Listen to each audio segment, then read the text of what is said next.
નીચે આપેલા વિધાનો ખરા છે કે ખોટા તે જણાવો. પ્રશ્ન નંબર 13. P1 અને P2 ભિન્ન અવિભાજ્ય પૂર્ણાંક હોય તો તેમનો ગુસા 1 થાય. વિદ્યાર્થી મિત્રો અહીંયા શું કીધું છે? અવિભાજ્ય. અવિભાજ્ય એટલે કે જેને ભાગ ન પડતા હોય તેવી સંખ્યા. એનો ગુસા કેટલો થાય? તો 1. આ વિધાન કેવું છે? સાચું છે કે ખોટું? આપણને ખબર જ છે કે અવિભાજ્ય સંખ્યા હોય એનો ગુસા હંમેશા 1 થાય. એક્ઝામ્પલ તરીકે 7 અને 3 છે તો 7 નો ભાગ 7 એકુ 7 અને 3 નો 3 એકુ 3. તો બંનેના સરખી સંખ્યા કઈ આવી? 1. તો એનો ગુસા શું થશે? 1. તો આ વિધાન કેવું છે? ખરું, એટલે કે સાચું.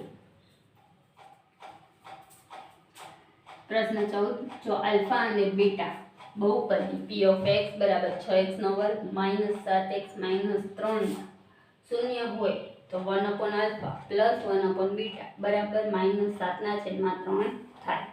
હવે આપણને ખબર છે બહુપદી આપી હોય ત્યારે a, b અને c પહેલા લખી લેવાનું. તો a એટલે શું થશે? 6. b એટલે -7 અને c એટલે -3. અગિયાર સ્વરૂપમાં આપી છે એટલે 1/α પ્લસ 1/β. હવે આલ્ફા અને બીટાનો પહેલા તો લસા લઈ છેદમાં એટલે આલ્ફા ઇન્ટુ બીટા. તો આના છેદમાં આલ્ફા છે તો ક્યુ પર ઘટે છે તો કે બીટા વાળો, એટલે બીટા વત્તા અહીંયા બીટા છે અને અહીંયા આપણને લસા આલ્ફા ઇન્ટુ બીટા મળ્યો તો શું ઘટે? આલ્ફા.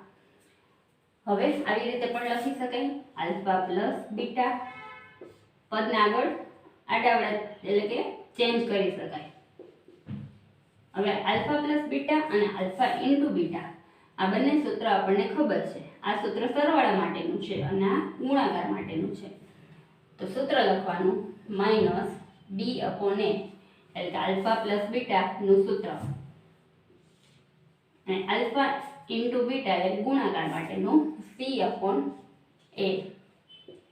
હવે -d/a એમને છેદનો છેદ ક્યાં જાય? અંશમાં, એટલે ગુણ્યા a ના છેદમાં c. હવે a ઉડી ગયા, વધ્યું શું? -d/c. હવે b એટલે શું છે? -7 છેદમાં c એટલે -3 ઓછે ઓછે વત્તા એટલે 7 છેદમાં -3. તો છેદમાં માઇનસ હોય એટલે આખા પદ આવી રીતે લખી શકાય ને, -7/3. તો અહીંયા આપણને શું કીધું છે કે 1/α પ્લસ 1/β બરાબર -7/3 થાય. તો આ વિધાન કેવું થશે? તો કે ખરું, એટલે કે આ વિધાન સાચું છે. પ્રશ્ન નંબર 15. સમીકરણ 5x - 4y બરાબર 0 નો આલેખ ઉગમ બિંદુમાંથી પસાર થતી રેખા મળે નહીં. હવે પહેલા તો આપણને ખબર છે ઉગમ બિંદુ એટલે કોને કહેવાય? તો કે બંને યામ એના 0 0 હોય એને શું કહેવાય? ઉગમ બિંદુ કહેવાય. હવે અહીંયા પસાર થતી રેખા મળે નહીં એમ કીધું છે. પહેલા તો સમીકરણ કયું છે? તો કે 5x - 4y બરાબર 0. x અને y ની આપણને કિંમત ખબર નથી. તો x અને y એમાં જ્યારે એક યામ x આપ્યો હોય ત્યારે y યામ હંમેશા શું હોય? 0 હોય.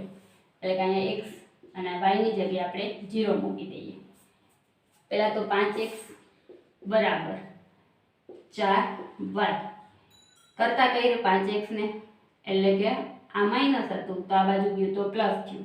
હવે x ની કિંમત આપણે કરતામાં જોઈ તો આ ગુણાકારમાં છે તો ક્યાં જશે? ભાગાકારમાં. હવે y ની જગ્યાએ આપણે શું મૂકશું? 0. ચકાસીએ કે બંને યામ 0 0 મળે છે તો ઉગમ બિંદુમાંથી રેખા મળે. પણ જો 0 0 મળતા ન હોય તો ઉગમ બિંદુમાંથી પસાર થતી રેખા નહીં હોય. તો y ની જગ્યાએ 0 મૂકી છેદમાં 5. 4 × 0 એટલે શું જવાબ આવે? 0. તો x બરાબર પણ શું મળ્યા? 0.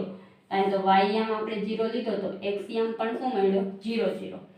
તો આ ઉગમ બિંદુમાંથી પસાર થતી રેખા છે, એટલે કે આ સમીકરણ છે એ ઉગમ બિંદુમાંથી પસાર થાય છે. પણ અહીં આપણને શું કીધું છે? તો કે ઉગમ બિંદુમાંથી પસાર થતી રેખા મળે નહીં. તો આ વિધાન કેવું છે? ખોટું છે. 16 પી ઓફ એ બરાબર 3/4 તો પી ઓફ એ બાર બરાબર 2/4 થાય.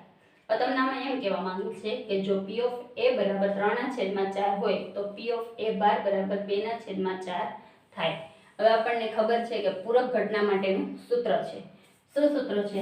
તો કે P of A plus P of A બાર બરાબર 1. હવે પી ઓફ એ બાર આપણને કીધું છે 2/4 થાય તો પેલા આપણે પી ઓફ એ બાર ને કરતા કરી દઈએ. એટલે 1 માઈનસ આ ઓલી બાજુ જાય તો માઈનસ થઈ જાય. પી ઓફ એ કિંમત મૂકી એ કેમને પી ઓફ એ ની કિંમત શું છે? 3/4. હવે આને લસા લે એટલે આના છેદમાં ન હોય એટલે આના આરે ગુણાકારમાં એટલે 4 × 4 માઈનસ 3 અને આખાના છેદમાં 4. 4 માંથી 3 જાય એટલે વધે કેટલા? 1 છેદમાં 4. તો આપણને પી ઓફ એ બાર બરાબર શું મળ્યું? 1/4 અને રકમમાં શું કીધું છે? 2/4 થાય. તો આ વિધાન કેવું છે? ખોટું છે.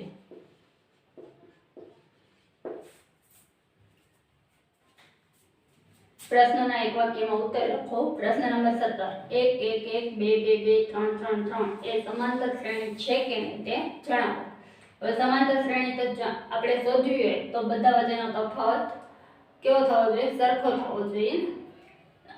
તો હવે આમાં આપણે પહેલા તો તફાવત ચેક કરીએ. તો પહેલા તો d બરાબર a2 - a1 બે ત્રણ વાર ચેક કરી જવાનો. બંને વચ્ચેનો તફાવત જો સરખો આવે તો સમાંતર શ્રેણી છે. એકમાંથી એક જાય તો શું વધશે?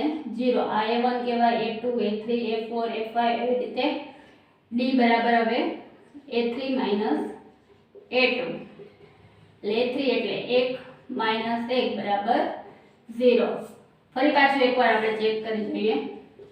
હવે a4 - a3 તો a4 એટલે આ a1 ના a2 a3 ના a4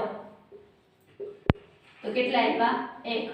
તો બધા વચ્ચેનો તફાવત છે એ સરખો નથી. તો આ શ્રેણી છે એ સમાંતર નથી એટલે કે સમાંતર શ્રેણી નથી. તમને એમ જ પૂછ્યું છે કે નહીં એ ચેક કરવાનું છે. તો આ કેવી થઈ? નથી. પ્રશ્ન નંબર 18 વર્તુળની છેદિકા વર્તુળને કેટલા બિંદુમાં છેદે? તો પહેલા એક વર્તુળ દોરીએ. આનું કેન્દ્ર છે. હવે છેદિકા એટલે કે ધારો કે એક રેખા પસાર થાય તો એ બે બિંદુમાં અહીંયા છેદે તો કેટલા આવશે? 2. હવે પરીક્ષામાં તમને એમ પૂછે કે સ્પર્શક કેટલા બિંદુમાં? તો ત્યારે આ એક જ બિંદુમાં સ્પર્શક છેદે છે. જ્યારે સ્પર્શક પૂછે ત્યારે એક બિંદુમાં અને છેદિકા પૂછે ત્યારે હંમેશા બે બિંદુમાં આવશે.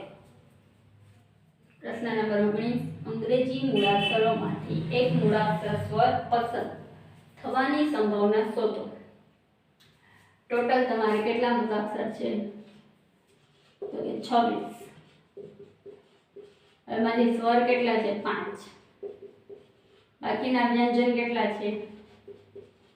તો કે 21. હવે સ્વર એટલે ક્યાં આવશે? a e i o અને u. હવે છેદમાં કુલ પરિણામ આવે તો કુલ પરિણામ એટલે 26. અને આપણને શું પૂછ્યું છે? તો કે અંગ્રેજી મૂળાક્ષરોમાંથી એક મૂળાક્ષર સ્વર પસંદ થવાની સંભાવના. તો ઉપર કેટલા સ્વર આવ્યા? 5. એટલે તમારો જવાબ શું હશે? 5/26. ધારો કે એમ પૂછવું હોત કે વ્યંજન પસંદ થવાની સંભાવના શોધો તો 21/26. પ્રશ્ન 20 પ્રત્યક્ષ રીતે મધ્યક શોધવાનું સૂત્ર. એકદમ ઈઝી. શું હશે? મધ્યક x બાર બરાબર સિગ્મા fi છેદમાં સિગ્મા fi. તમને એક્ઝામમાં પ્રત્યક્ષની જગ્યાએ સીધી રીતનું પણ પૂછે તો આ જ સૂત્ર આવે. પ્રત્યક્ષ અને સીધી બંને એક જ.